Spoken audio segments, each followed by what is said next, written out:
একাদশীর দিন অবশ্যই নির্দিষ্ট একাদশী ব্রত মাহাত্ম্য পাঠ বা শ্রবণ করতে হয়।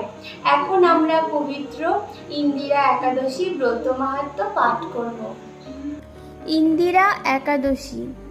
মহারাজ যুধিষ্ঠির বললেন, হে মধুসূদন, আশ্বিন মাসের কৃষ্ণপক্ষিয়া একাদশী কি নাম তা কৃপা করে বলুন। শ্রীকৃষ্ণ বললেন, হে রাজন, আশ্বিন মাসের একাদশী ইন্দিরা নামে পরিচিত। এই ব্রত প্রভাবে মহাপাপ বিনষ্ট হয়, এমনকি কর্মবিপাকে যারা নিম্নজনী লাভ করেছেন সেই পূর্বপুরুষদেরও উত্তম গতি লাভ হয়। এই একাদশীর মাহাত্ম্য শোনামাত্রই সামবেদীয় যজ্ঞফল প্রাপ্ত হওয়া যায়। হে রাজন, মহিষ্মতি নগরে ইন্দ্রসেন নামে এক প্রসিদ্ধ রাজা ছিলেন। ধর্মবিধি অনুসারে রাজ্য পালনে তিনি বিশেষ খ্যাতিসম্পন্ন ছিলেন। তার বিপুল ধন সম্পত্তি ছিল। পুত্র পৌত্রাদিসহ তিনি সুখে রাজ্য পরিচালনা করতেন।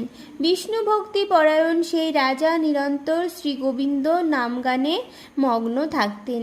একদিন রাজা সুখে রাজসভায় বসে আছেন, এমন সময় দেবর্ষি নারদ স্বর্গ থেকে সেখানে এলেন। তাকে দর্শন করে রাজা হাতজোড় করে উঠে দাঁড়ালেন। দণ্ডবৎ প্রণাম করে মুনিকে আসন, পাদ্য, অর্ঘ্য আদি ষোড়শোপচারে পূজা নিবেদন করলেন। তারপর বললেন, হে মুনিবর, আপনার দর্শন মাত্র আমার যাবতীয় যজ্ঞফল লাভ হয়েছে। এখন আপনার আগমনের কারণ জানিয়ে আমাকে কৃতার্থ করুন। দেবর্ষি নারদ বললেন, হে মহারাজ, অতি বিস্ময়কর এক কথা শ্রবণ করুন। আমি এক সময় যমলোকে গিয়েছিলাম। সেখানে যমরাজের সভায় বহু পুণ্যকারী আপনার পিতাকে দেখলাম। ব্রতভঙ্গ পাপে তাকে সেখানে যেতে হয়েছে। হে রাজন, আপনার পিতা যে সংবাদ প্রেরণ করেছেন আমি এখন তা আপনাকে বলছি। তিনি বললেন, হে ঋষিবর, মহিষ্মতি ইন্দ্রসেন রাজা আমার পুত্র। তাকে বলবেন যে আমি বহু পুণ্য অনুষ্ঠান করলেও কোনো কারণবশত যমালয়ে আসতে বাধ্য হয়েছি।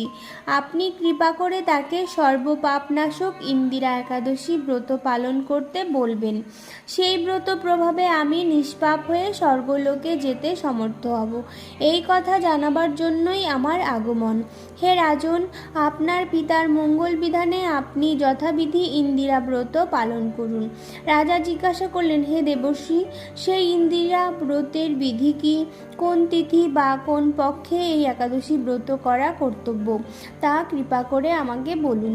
দেবর্ষি উত্তর দিলেন, হে মহারাজ, আশ্বিন মাসের কৃষ্ণপক্ষে দশমীর দিন শ্রদ্ধা সহকারে প্রাতঃ স্নান করবেন, মধ্যাহ্নে ভক্তি ভাবাপন্ন হয়ে পুনরায় স্নান করবেন এবং রাত্রিকালে ভূমিতে শয়ন করবেন। পরদিন একাদশীতে প্রাতঃকৃত্যাদি সমাপন করে নিরাহারে থাকবেন। ব্রতের নিয়মাবলী দৃঢ়ভাবে পালন করবেন। হে পুণ্ডরীকাক্ষ, হে অচ্যুত, এ শরণাগতের প্রতি কৃপা করুন। এভাবে শ্রদ্ধা সহকারে শালগ্রাম পূজা করে পিতার উদ্দেশ্যে ব্রতের ফল অর্পণ করবেন। দ্বাদশীর দিন সকালে ভক্তি ভরে শ্রীগোবিন্দের পূজা করে ব্রাহ্মণ ভোজন করিয়ে অবশেষে নিজে মহাপ্রসাদ গ্রহণ করবেন।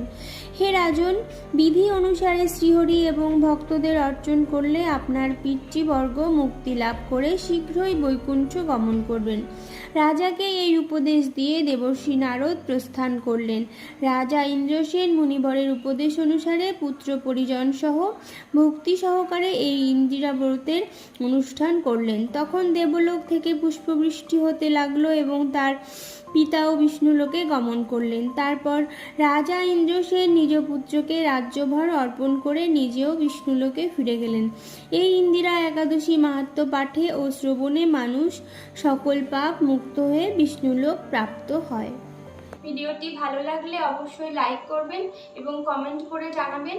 আপনাদের কমেন্ট আমাকে উৎসাহিত করে এবং চ্যানেলটিকে সাবস্ক্রাইব করে আমার পাশে থাকবেন। ভিডিওটি শেয়ার করে অন্যদেরকে জানার সুযোগ করে দেবেন। হরে কৃষ্ণ, রাধে রাধে। সবাই একাদশী ব্রত পালন করবেন।